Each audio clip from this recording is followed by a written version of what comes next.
Stoveleg Media, igniting conversation.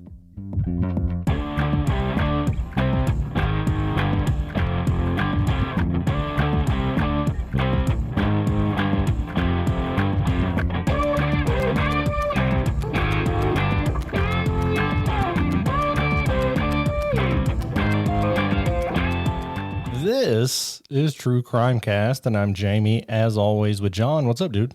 Dude, we're recording in a freaking monsoon right now. Yeah, it's we are getting in Kentucky the leftovers, I think it's the beginning because I think it's hitting Florida right now. So we're getting the front end of what they already got south of us from Hurricane Helene, and it is unthinkable what people are going to be going through and have gone through in hurricanes in the past. And I mean, it's really bad in Kentucky right now, relatively. So to be actually on the coast and get the brunt of it is, I don't know, it's scary to think about. So certainly thinking about those folks and hoping everybody takes care of themselves. Yeah, this is a crazy time. Hope you all are safe, but obviously if you're listening to this, you are, and just be thankful and help others around you if anybody needs help. Jamie, speaking of help, my goodness, we had a friend of ours join us over on Patreon. So I want to say thank you to Luke for joining Patreon. Totally didn't have to, Luke, but we appreciate you. Luke came in at the $3 level. So Luke will get access to a bonus episode each and every month. A new one dropped this morning. So if you haven't already, go check it out. And yeah, guys, we appreciate you. You also get access to episodes from the main channel early and ad-free. Ad-free is the key. I want to give a shout out to a couple other folks that came in with 5-star reviews over on Apple Podcast. This is from Ray of Sunshine 216. Ray spelled R-A-E. It says, I stumbled upon this podcast and quickly became addicted. I've been binging for a few weeks and honestly don't know what I'm going to do when I'm all caught up. Highly recommend. So thank you, Ray of Sunshine. This comes from MC Wildcat, who I really hope is a DJ. Says, this is an excellent podcast, interesting and paced perfectly. Really appreciate that. All those reviews, also a great way to recommend cases, and we'll read those 5-star reviews as they come in at the top of the show. And this case came recommended to us. But being honest, I've been familiar with this for a long time, and I honestly just didn't think there was enough to make up an episode, but I was wrong. There's a lot out there publicly about this person. They're from my hometown, and I just assumed it was a local story. She's a local legend, and we will certainly dive into her case. But have you met this person? Like, do you remember any interactions with this person? That's a great question, John. Do we want to get started and we can just fill that in? I'll fill that in a little later, but I will say that this person really, I think, hit national media mostly because of Justified, the TV show of U.S. Marshal Raylan Givens, played by Timothy Oliphant. And there was a character named Mags Bennett that, I tell you what, was very much based on Maggie Bailey, who we're talking about here today. Maggie Bailey was one of 8 children. She lived on Pine Mountain, just north of the Virginia-Kentucky border. Pine Mountain is probably the best mountain in the world. There you go. It is one of the most beautiful mountains. It stretches from, just almost from top to bottom across the entire country, right? Well, you and I both grew up on Pine Mountain and lived a state away. So, yeah, absolutely. It is absolutely beautiful. She was born in 1904 and was your typical mountain woman. I hope that listeners from all over the world can understand what we say or what we mean when I say that. Mountain women are a different breed. This would be in the time where you didn't have indoor plumbing. I would imagine she did not see an indoor toilet until she was older in life, probably in her teens or 20s at the minimum. Yeah. She was probably one of the toughest people you could ever run across because mountain people are different. And she was as tough as it comes, and I'll read some quotes, but just a super loving individual, a caretaker, certainly. Anything we say here today, there are crimes committed. This is a crime story. That's what makes it interesting. But as we continue to research this, we found that there's nothing but love and respect for this person. So anything we say is in that direction. And yeah, so just to clear, when I say tough, I mean resilient, could weather any storm is Absolutely. what I meant by tough. Yeah. The family that she grew up with was poor, and the soil on the family land was rocky and not meant for a lot of farming. One of the only ways to make money in the mountains was to make some moonshine from corn. So they call it moonshine, mountain lightning, whatever you want to call it. It's a way to make money and to provide for your family. Maggie's father was able to harvest corn and make moonshine to take care of his family. So she, what we're about to tell you, just know she came by it honest. Yeah. And this is in Harlan County, Kentucky. Again, that's where I grew up. And it's, I don't know, a community founded on coal mining. So it's not farmland. Are there some farms there that do well? Absolutely. But it's not necessarily farmland, especially when you're up on the mountain. As a young girl, Maggie would spend her nights barefoot on top of a chair with a long wooden paddle, stirring her father's moonshine and helping to contribute to the family business. But in 1921, when Maggie was 17 years old, the mountain was a-changin'. They started bringing railroads in the area, and they brought new people from all over the country into this little town in southeastern Kentucky. At the time, Maggie met a professional gambler and coal mine businessman. Let me just say, this needs to be a feature film. I mean, yeah, absolutely. Maggie Bailey. Maggie told this very fancy man that she had a business plan. Now, she proposed to him that she needed an investor and she was going to make a lot of money for herself and for him. Of course, he's hesitant. There's this mountain woman telling me how I'm going to make money. I'm already a professional gambler and businessman. Eventually, he gave in and he gave her a few $1,000s to get this business started. It was a pivotal time in history as coal mines and coal mining towns were growing quickly. Maggie saw that men would spend all day in the mine and come home craving a drink that would knock the dust out of their lungs. Unfortunately for them, it was also a time that a new law would pass in America, and that law was prohibition, and it outlawed alcohol in the entire country. But Maggie saw that as a business opportunity instead of a roadblock. She knew how to make her papa's moonshine, and she thought she could improve the recipe. Yeah, moonshine, and in case people have never had it, and look, you can go to Gatlinburg and they have quote unquote moonshine stores. It's not the same. If you're drinking moonshine made in a still out of the mountains, it's going to taste a lot more like something that could take rust off a bumper. It like cleans your insides as it goes through you. It'll knock you down. And this is what she was going to use to make money. We've covered Al Capone, somebody else who got rich during Prohibition. And yeah, I mean, talk about a law that backfired. Not only were people getting rich off of this, but probably led to more alcoholism than we've ever seen in our country, telling people they couldn't have it. Anyway, Maggie, who we're going to call Mag from now on, in our research, there were a lot of articles that called her Megs, M-E-G-S, and or Mags, and justified her character as Mags Bennett. When I hear the word Mags, it was just when somebody was saying, I'm going to go down to Mags to get some supplies. So we're going to call her Mag, which is how I grew up knowing this name.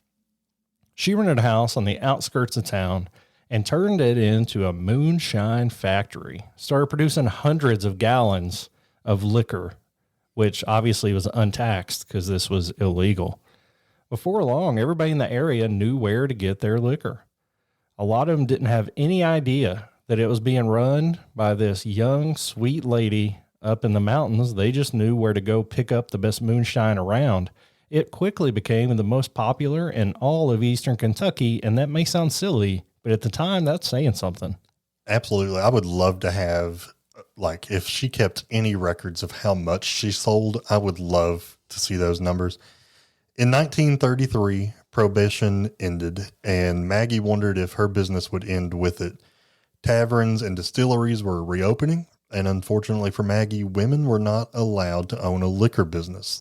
You have to legally get a liquor license in order to sell it, and women were not allowed to do that, which just crazy to me that women were not allowed to vote or own a liquor store or whatever.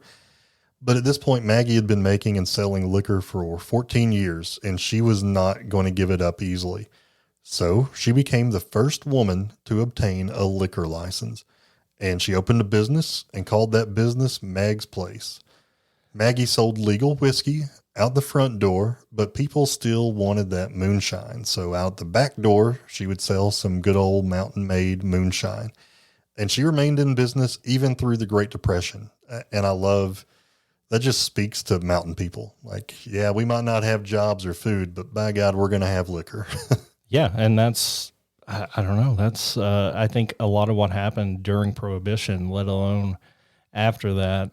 I've got an interview here from her attorney. You're going to read a lot of things that she was never prosecuted, but she was prosecuted once. And this came from her attorney, whose name was Otis Doan, very famous name in Harlan County. I believe he has since passed away. But Otis was also somebody who I think benefited from Mag's business, and we'll talk about that a little later. But this is a quote from him. He said, "She was prosecuted once. Maggie was convicted," which I didn't represent her. I don't even know if he was born at the time. Was in the 1940s, and she served 18 months in federal prison for moonshine. After that, she was never convicted again. And that actually happened in 1941 when federal agents burst into her liquor store and seized 150 gallons of moonshine. That's a lot of shine, John. That's a lot. She was convicted. She was sentenced to 2 years, served 18 months. She went to her sister's house first. When she went to her sister's house, they let her do this on her way to prison. She was willing to go. She dropped a suitcase off. Maggie told her, "I'll be back for this suitcase when I get out of prison. Don't let anybody bother it." I love that. I mean, she was just confident. I loved it. Maggie Bailey spent her time in prison studying law, in particular the Fourth Amendment, which focused on the government's right to search and seizure. She was determined to never get caught like that again. So in 1945, she was out of prison and she went to her sister's house to retrieve her suitcase. I mean, when you hear this, you just assume that she's leaving some clothes so that when she gets out of prison, she can, at least have some clothes on her back. Keepsakes. She had more to lose. She had $80,000 in cash hidden in that suitcase. So when she got out, she went and got her $80,000, and she used that money to buy a house in Harlan County and to restart her business. Unfortunately, at the time, Harlan County was not now a dry county. So if you're not familiar with what that means, every county in Kentucky and Tennessee when I was growing up could vote on whether or not they wanted to legally sell alcohol. And there's even some caveats you can vote on. So Harlan County was dry, meaning you could not buy alcohol legally anywhere in the county. Now, the town that I grew up in was considered moist. Right. Have you ever heard that? Yeah, Harlan County was moist when I grew up. So moist means you can sell beer, but you cannot sell wine or liquor, and you can only sell it between certain hours of the day. And you could not buy it on Sundays at all. See, the moist definition in my county was that one city, Cumberland, sold beer and liquor, except on Sundays. That's still a thing. But that was the only town in the county that you could buy it. So everybody would make beer runs to Cumberland. Yeah. Jellicoe. Yeah. It was so different in Jellicoe. No liquor stores, but they had little drive-through places where you could only buy beer. And Jellicoe got a lot of traffic from southern Kentucky. Yep. Because the town above Jellicoe in Whitley County, Kentucky was completely dry. Right. So she wanted to start her business back up. So she immediately hired several runners to make daily trips back and forth to neighboring counties. Coincidentally, that's also how NASCAR got its start. Absolutely. I mean, not by Maggie Bailey, but because of runners. So they'd come back with trunks full of beer, wine, and whiskey, and all of this was given to Maggie so that she could resell it. So this was another form of bootlegging. She wasn't selling moonshine necessarily. She was selling everything, but she would buy it from different places and then resell it. And this was really the Maggie Bailey that I grew up hearing about, was selling legal products illegally. I want to go back to something, the suitcase that she picked up from her sister's house in the mid 1940s that had $80,000 in it. That's like probably $40 billion today, right? Astronomical amounts. I mean, she said she bought a house. That was probably $10,000, maybe not that. in the 1940s? I remember in the 1990s, we bought a pretty nice house for $40,000. Yeah. So that probably would buy a very nice house in the 40s. Very, very nice. Absolutely insane. I'll tell you what, we'll take a break. And when we come back, we're going to get into the operation of the Mag Bailey that I knew about growing up and some interactions I may or may not have had at her drive-thru.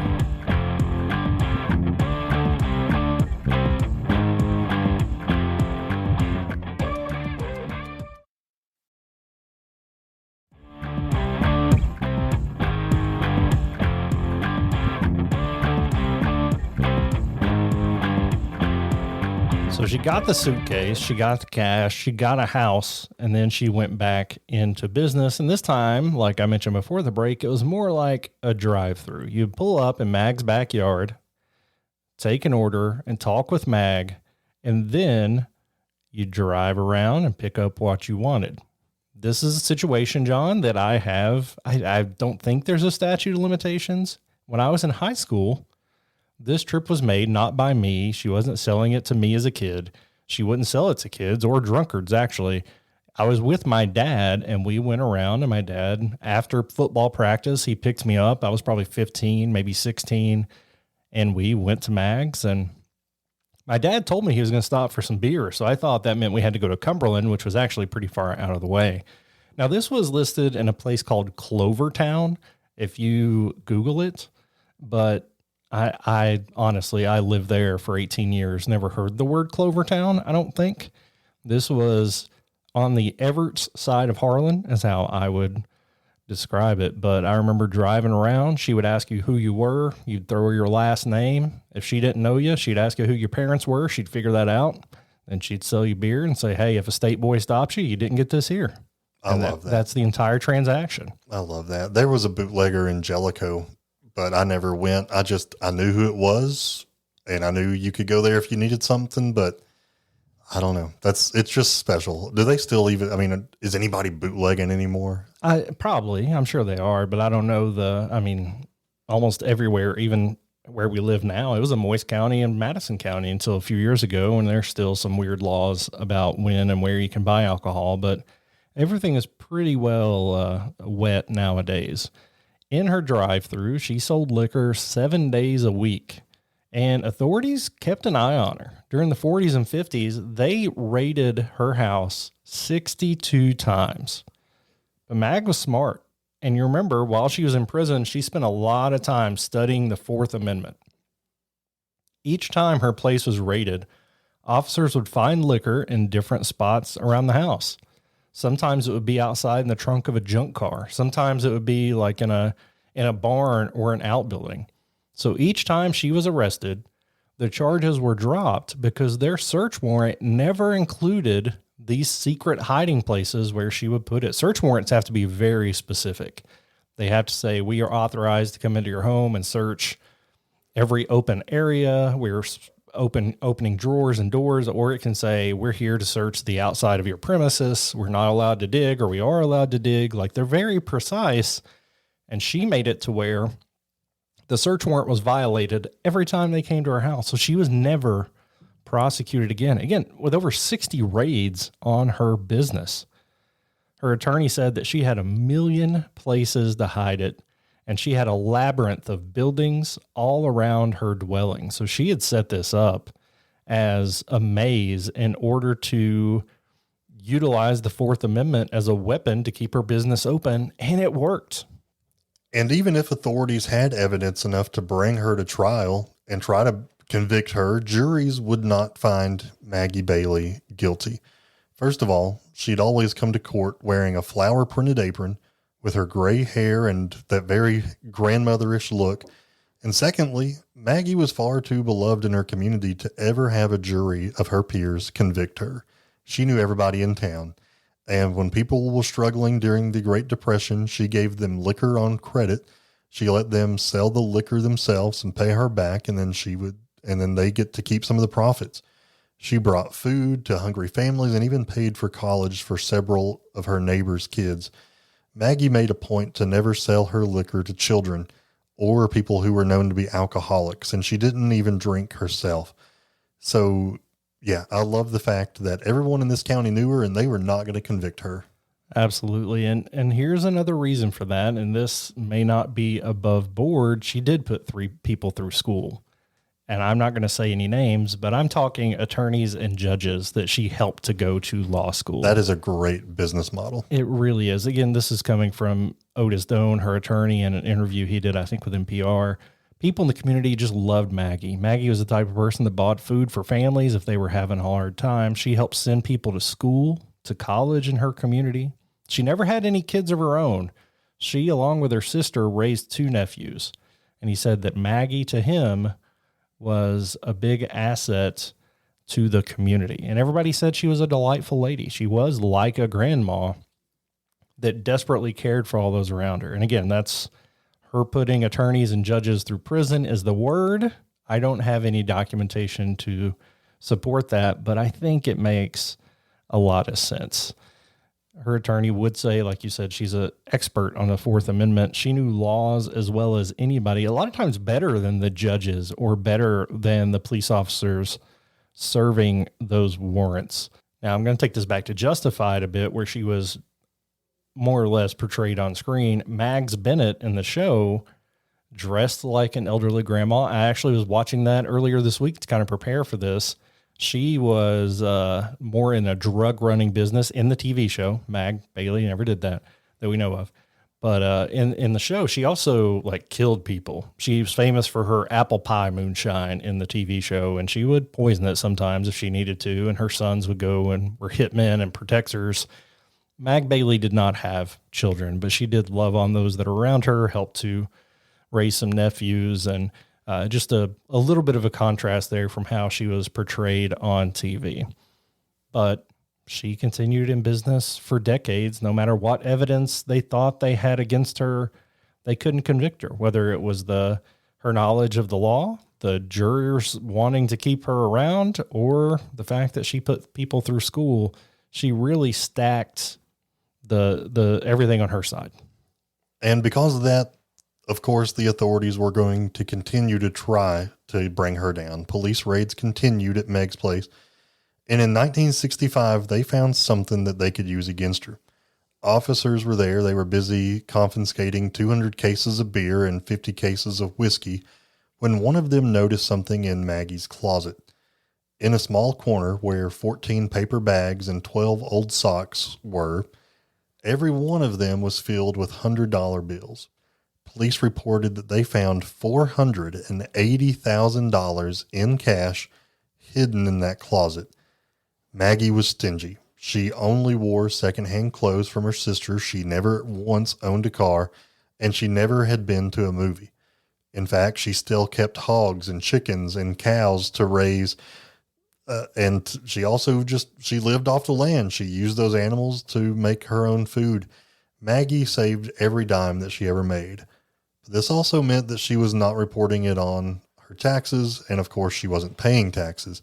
So when they reported this money, the IRS sued Maggie Bailey for $3.7 million. Which is a lot more than they found. I guess they were, trying to backlog her charges. And to compare that, $480,000 in 1965 is right at $4.8 million today. And that's in cash and socks. And they wanted to sue her for $3.7 million at the time. So that's a lot of money even for today. It absolutely is. However, she was able to negotiate with the IRS. Who negotiates with the IRS? I didn't know you could. I thought you had to get an attorney to do it if you wanted to do it. Well, she certainly had the help of attorneys, but she was able to get this down to $18,000, which, just guessing here, that was one sock, maybe less than a sock. That was a half a sock full of cash. Eventually, the law just gave up. It was a waste of their time and resources trying to track her down. So she was in business making money throughout the 70s, 80s, and 90s. Right around the turn of the century was when I was there. And it said that she sold her liquor up until she was 95 years old, meaning that she spent 78 years of her life making and selling moonshine and then selling beer and liquor. Every day she wore her National Distillery uniform, And she became known, and you can Google this, you're going to get a lot of results of Queen of the Mountain Bootleggers. What a title. On December 3rd, 2005, Maggie Bailey died of complications from pneumonia. She was 101 years old. Maggie liked to say that the excitement of her career was what kept her young. She started selling moonshine to take care of her family. She was responsible for raising 5 younger siblings and then 2 nephews after their father was killed in World War II. One of her lawyers would say that she was a great lady. In fact, she was one of the finest people I've ever met. In all the years I represented her, she never lied to me, end quote. Whenever Maggie would hear about the terrible things people did in the world, she would simply say, "I'm glad I'm just an old bootlegger." Yeah, that's a pretty solid quote there. And again, this is against the law. And some people would argue that it would be a negative impact on the community, especially when everybody is saying that all of these, that alcohol is evil and is the worst thing ever. But she was beloved by absolutely everybody. You're not going to find anybody, except maybe some of the cops she made look stupid back in the day, that had anything negative to say about her. When she passed away, she was 101 years old. Like I said, you can find this interview with her attorney, Otis Doan, that aired on a show called All Things Considered on NPR News. I put a call out just to folks back home to ask if anybody had anything that they wanted to share. And honestly, she started doing this in the 1920s. So most of the people that she served, my papaw remembers going to the bar. Like, most of the people had passed away, but people around my dad's age, I think, were still around and aware of what was happening. And I did get one message from a guy who he's going to try to send me a picture, but he said that his papaw, Reverend Joe Howard, baptized her in a bathtub at Harlan Nursing Home before she passed away. Wow. That's really cool if that's true. He said that this was his proudest moment as a pastor. So we're going to get to see Mags Bailey in heaven. There you go. How awesome is that?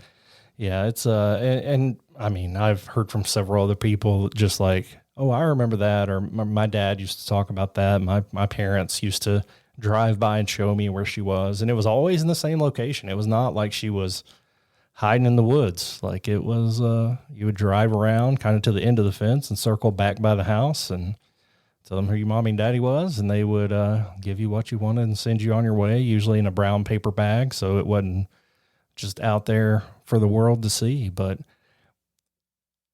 is this, again, this is somebody who broke the law for 78 years, and we're talking about her like a hero, and I feel just fine doing that. Is that gonna? I was just thinking about that. I mean, we're definitely, it sounds like we're glorifying a criminal, and that's not the intent of my heart. What I feel when I talk about Mag Bailey, because I didn't know her like you did. I mean, I went through the drive-through like once. Come on. Right. But I'm saying I've never had an interaction with her, but I know people personally who were bootleggers, and they were poor people trying to make $1 the best way they knew how. And the people that I knew were really good people. Yeah. And they lived in a town that afforded them no resources, no way to make money. There was no factories. The coal mines had moved out when I was growing up. So these people didn't have the means to like move somewhere and try to find a job. They were stuck. And so in order to take care of their bills and their families, they did what they knew how, and it was generational. So yes, it is illegal. Yes, alcohol in certain circumstances is really bad, but she even put limits, and she would not sell to someone who was a drunk. She would only sell to people who she felt like were responsible people. Yeah. And she took care of her neighbors in her community. So is it wrong? Absolutely. I'm not denying that. Is Maggie Bailey a bad person? I can't say no. You can't say no? I can't say, I can't say she is. What I'm saying is I can't say she's a bad person. Oh, okay. Yeah. I think she grew up in the 20s and 30s during the Great Depression, and she was raising her siblings. She was raising 2 nephews that their father died in World War II. She was trying to do everything she could to keep afloat. And I don't know if I know of another bootlegger, or I don't know, like I hate to make this equivalent, but now there's some, I don't know, marijuana is becoming more and more legalized. So are weed dealers out there the new bootleggers? I don't know. Don't really want to go there. But what I'm saying is I don't know a lot of those people who turn customers away, but she would do that if you were underage or if you were there every day. She would say, hey, this ain't good for you. Yeah. Come back once a month or something like that. There were people when I was growing up that they didn't care if you were young. They were out to make a buck. She was not like that. So I can almost appreciate that. You can find t-shirts out there celebrating her. The Queen of the Mountain Bootleggers. There are some shorter documentaries you can find to find some interviews. Hopefully we'll get that picture from Zach was the guy who sent that to me. And as I hear other stories, I mean, I'll certainly post those maybe over on TikTok as I get them in.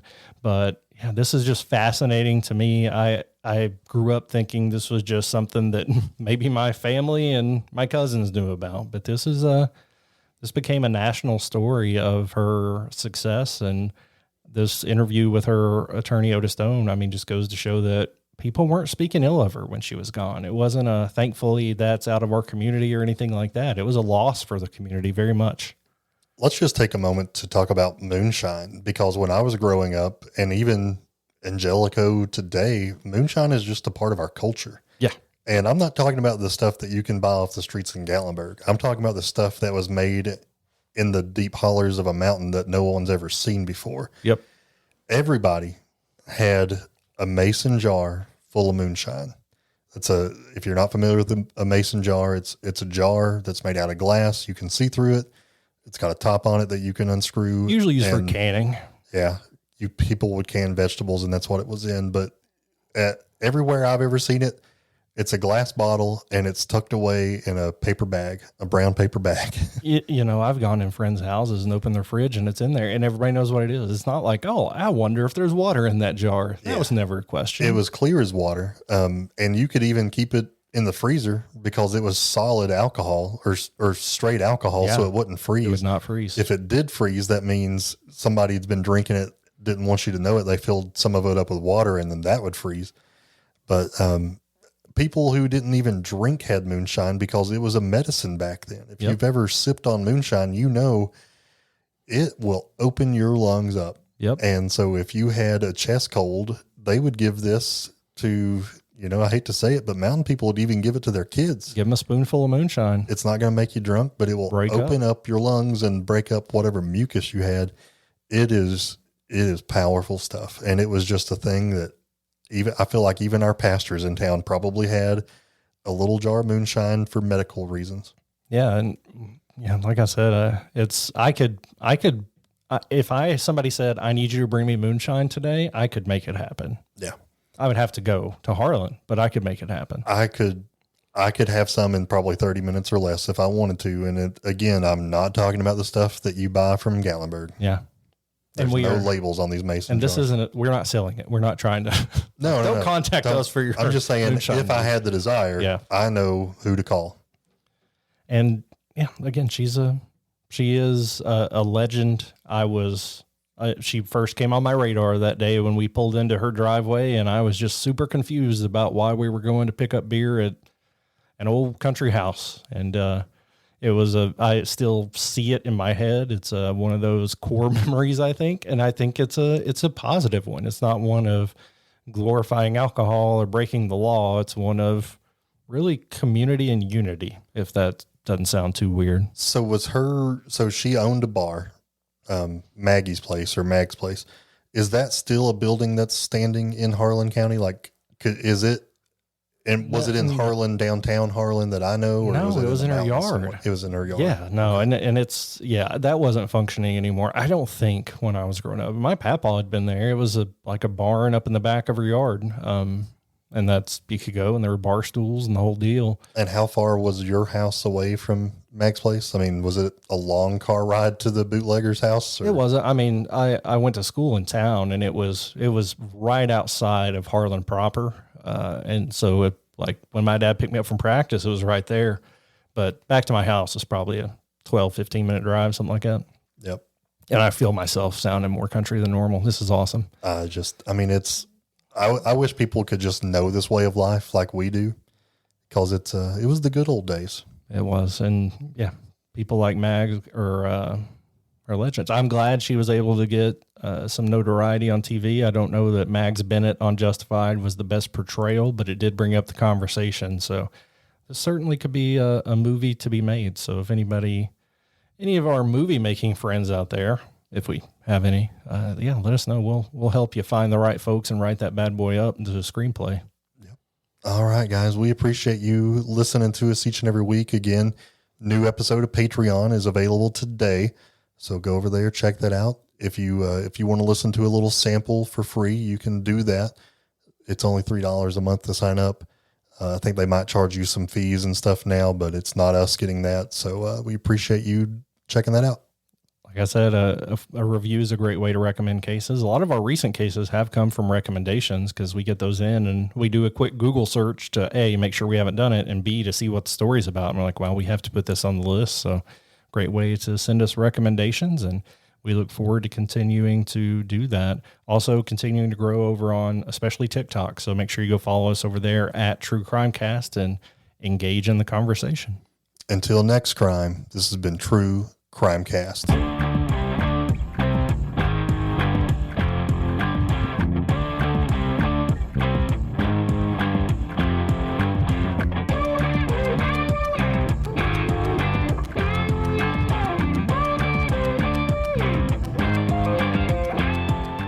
You've listened to True Crime Cast, distributed by Stoveleg Media. Check out stoveleg.com to find out more about your hosts and to find other podcasts to listen to. Stoveleg Media, igniting conversation.